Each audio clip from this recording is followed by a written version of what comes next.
Hello dear students, today we will see about totally mole concept and stoichiometry. आज हम देखेंगे मोल concept और stoichiometry, ये पूरी तरह से कंबाइंड स्टेटमेंट एक शॉर्टकट ट्रिक से हम देखेंगे।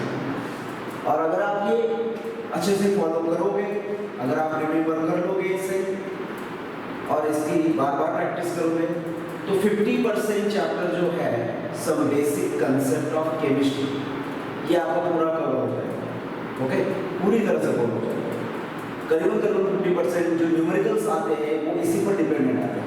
ओके, इससे पहले के लेक्चर में हमने न्यूमेरिकल्स देखे हुए हैं। ओके, तो इसमें ये जो ट्रिक है वो हमें किस तरह से यूज करना है। सबसे पहली बात तो ये है मोल कंसेप्ट किसे कहते हैं, मोल किसे कहते हैं। मैंने आपको इससे पहले बताया है मोल यानी कि यूनिट। ओके, जिस तरह से 1 डजन ये एक यूनिट है। ओके, ये एक नंबर है किसी बंच ऑफ स्पेसीज को कैलकुलेट करने के लिए। जिस तरह से 1 डजन मीन्स जो 1 डजन होता है उसमें 12 स्पेसीज मिलते हैं। ओके, 12 स्पेसीज मिलते हैं। उसी तरह से जो 1 मोल होता है उसमें 6.022 × 10⁻23। ओके, ये जो मॉलिक्यूल्स होंगे, एटम्स होंगे या स्पेसीज कह लीजिए आप, आयन्स होंगे। ओके, ये आपको मिल जाएंगे। ओके, ये एक नंबर है बंडल में स्पेसीज को कैलकुलेट करने के। ओके, अब नेक्स्ट थिंग है स्टोइकियोमेट्री। स्टोइकियोमेट्री किसे कहते हैं? स्टोइकियोमेट्री अगर कोई बैलेंस्ड केमिकल इक्वेशन है, अगर कोई बैलेंस्ड केमिकल इक्वेशन है, आपको तो पता है जब रिएक्टेंट रिएक्ट होंगे तो उनसे प्रोडक्ट बनेंगे। ओके, तो इसमें बहुत सारे chemical combinations, law of chemical combination involve है, law of mass conservation. Okay, so इस तरह के ये जो लॉज है उनमें बैलेंस केमिकल इक्वेशन अगर होगा तो उस बैलेंस केमिकल इक्वेशन के सहारे हम उनकी जो क्वांटिटी है वो मेजर कर पाएंगे। क्वांटिटी जो है मेजर कर पाएंगे। तो जिस प्रोसेस में बैलेंस केमिकल इक्वेशन के सहारे जो क्वांटिटी है रिएक्टेंट से लेकर प्रोडक्ट तक वो अगर हम कैलकुलेट कर लेते हैं तो इस प्रोसेस को कहते हैं स्टोइकियोमेट्री। इसे कहते हैं स्टोइकियोमेट्री। तो ये जो स्टोइकियोमेट्री और ये जो मोल कंसेप्ट है इस पर ज्यादातर जो है नीट, सीटी या फिर जेईई में ये जो क्वेश्चंस है ये न्यूमेरिकल पर डिपेंडेंट है। तो ये जो न्यूमेरिकल्स है उसके लिए अगर ये शॉर्टकट ट्रिक आप यूज कर लोगे तो आपको समझ में आ जाएगा आखिर में आपको करना क्या है। ओके, सो सबसे पहली बात यहाँ पर ये जो हमने ट्रिक लिया है ये किस तरह से बनाया गया है मैं आपको बताना चाहूंगा। तो देखिए पार्टिकल्स, मास और वॉल्यूम। ओके, पार्टिकल्स, मास और वॉल्यूम। ओके, जब भी कभी आपको न्यूमेरिकल्स दिए जाएंगे उस न्यूमेरिकल्स में आपको या फिर पार्टिकल्स दिए जाएंगे या फिर आपको मास दिया जाएगा या फिर आपको वॉल्यूम ऑफ गैस दिया जाएगा at ST. Okay, standard temperature and pressure पर जो आपको वॉल्यूम है वो दिया जाएगा और फिर आपको कैलकुलेट करने के लिए कहा जाएगा वो या फिर मोल्स होंगे। जो पहला रिएक्टेंट है जिसे हम ए कहते हैं, ए प्लस बी, उससे बनेगा प्रोडक्ट। दो रिएक्टेंट होंगे ए प्लस बी। ओके, तो उनसे बनेगा प्रोडक्ट। तो उसी तरह से अगर यहाँ पर आपको मोल्स ऑफ ए निकालना है, आपको कैलकुलेट करना है तो आपको इन्हीं में से कुछ ना कुछ दिया जाएगा उस रिएक्शन। ओके, और अगर ये दिया गया है तो आगे पार्टिकल बी या फिर मास ऑफ बी या फिर वॉल्यूम ऑफ बी इस तरह से आपको कैलकुलेट करने के लिए कहा जाएगा। ओके, और ये फिक्स कंपोजिशन है। ये जो ट्रिक है ये फिक्स कंपोजिशन का है। अगर इनमें कुछ बदलाव आप लाओगे तो आपका जो न्यूमेरिकल है वो गलत हो जाएगा। तो अगर आपको अपना न्यूमेरिकल जो है अच्छे से पूरी तरह से सॉल्व करना है तो इस ट्रिक को याद कर लीजिए। सिर्फ यही ट्रिक अगर आप कर लोगे तो some basic concept of chemistry जो चैप्टर है वो पूरी तरह से करीबन आपके लिए एग्जामिनेशन के हिसाब से कवर हो जाएगा। तो देखिए यहाँ पर पार्टिकल्स दिए गए। अब पार्टिकल्स हम किसे कहेंगे? पार्टिकल्स यानी कि स्पेसीज। अब यहाँ पर स्पेसीज कौन सा है? तो यहाँ पर स्पेसीज आयन्स होंगे एटम्स होंगे, मॉलिक्यूल्स होंगे, ओके। सो ये स्पेसिस हुए, इलेक्ट्रॉन्स हुए, नंबर ऑफ इलेक्ट्रॉन्स आपको कैलकुलेट करने के लिए, इससे पहले मैंने न्यूमेरिकल्स किए हुए, वहां पर नंबर ऑफ एटम्स आपको कैलकुलेट करने के लिए कहा था, नंबर ऑफ मॉलिक्यूल्स आपको कैलकुलेट करने के लिए कहा था, ओके।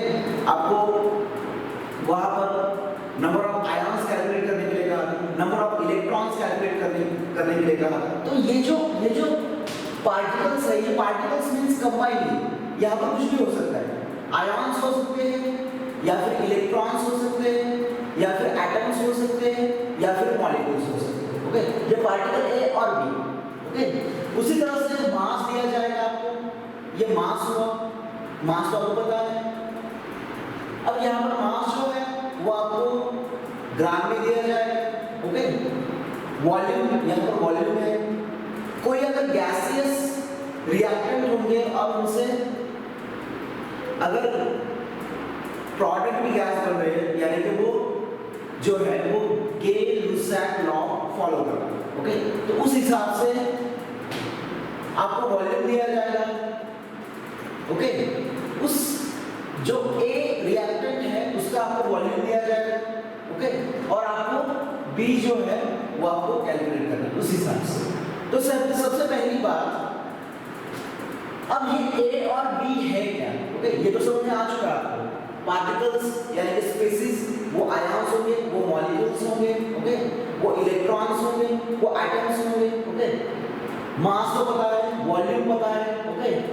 यहाँ पर ये जो 1 मोल है वो फिक्स है, वो चेंज नहीं होगा। अब कोई भी ले लीजिए, ये रिएक्टेंट जो होगा, जो भी आपको पहले दिया गया है उसका 1 मोल ही आपको लेना है। यहाँ पर भी देखिए 1 मोल, ओके।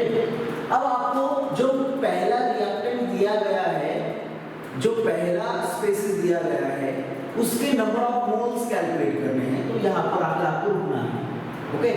और अगर आपको उसी पर डिपेंडेंट जो दूसरा जो स्पेसिस दिया गया है, जो पूछा गया है, उसके नंबर ऑफ मोल्स अगर पूछे गए तो वो बी हो गया, ओके। आपको न्यूमेरिकल्स में किस तरह से दिए जाएंगे, आपको एक पर्टिकुलर स्पेसिस दिया जाएगा, यानी कि समझ लीजिए कि आपको दिया गया है सोडियम क्लोराइड, ओके। अगर सोडियम क्लोराइड जो है वो किसी से रिएक्ट हो जाएगा, ओके।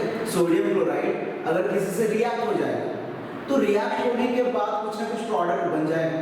तो ये हो गई एक बैलेंस केमिकल रिएक्शन, इसे हम बैलेंस कर देंगे तो ये बैलेंस केमिकल इक्वेशन बन जाएगा।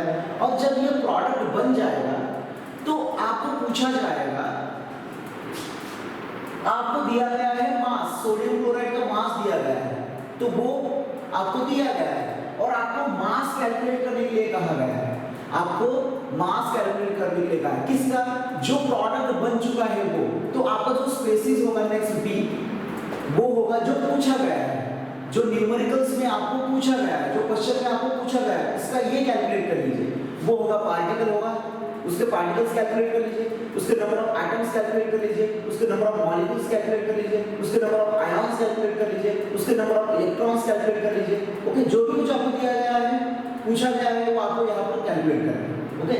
और मास ऑफ बी, मास अगर पूछा गया है, आपको कहा गया है मास कैलकुलेट कर लीजिए, तो आपको उसका मास कैलकुलेट कर लेना है, ओके।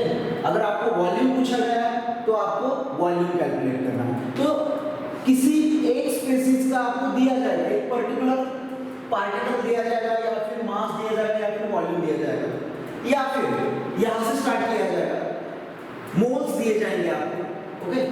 इनमें से कुछ भी दिया जाएगा आपको एक पर्टिकुलर स्पेसिस का, और उसी स्पेसिस पर डिपेंडेंट आपको कैलकुलेट करना है अदर थिंग, यानी कि ये आपको या फिर पार्टिकल्स कैलकुलेट करने होंगे उस पर डिपेंडेंट, मोल्स कैलकुलेट करने होंगे, या फिर मास कैलकुलेट करना होगा, या फिर वॉल्यूम कैलकुलेट करना होगा, सिर्फ यही करना है, ओके।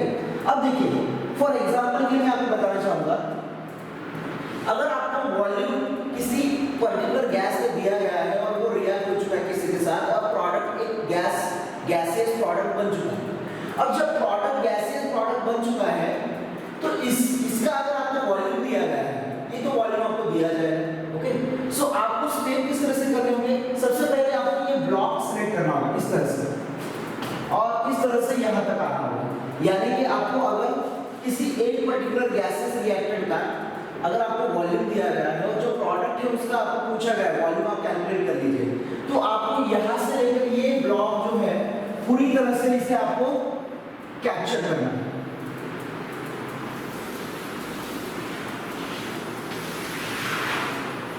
ओके, सो किस तरह से कैप्चर करोगे? अगर आपको पर्टिकुलर वॉल्यूम दिया गया है तो सबसे पहले आप उसके मोल्स कैलकुलेट कर लीजिए। अब मोल्स कैलकुलेट करने के लिए आपको 1 मोल A और divided by 22.4 litre of A, ये तो आपको न्यूमेरिकल्स में नहीं दिया गया है, लेकिन ये जनरली आपको याद रखना है। ओके, 1 मोल A तो 1 डिवाइडेड बाय 22.4 लीटर, आप इसका डिवाइडेशन कर लीजिए, आपको मोल्स ऑफ A मिल जाएगा।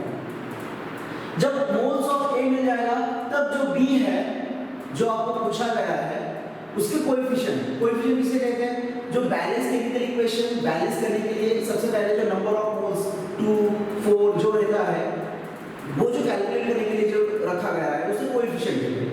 B के कोएफिशिएंट डाल दीजिए और A के डाल दीजिए, आपको मोल्स ऑफ B मिल जाएंगे। और जब आपको मोल्स ऑफ B मिल जाएंगे तब आपको 22.4 लीटर ऑफ B करना है divide by 1 mole of B, और आपको ये आंसर मिल जाएगा।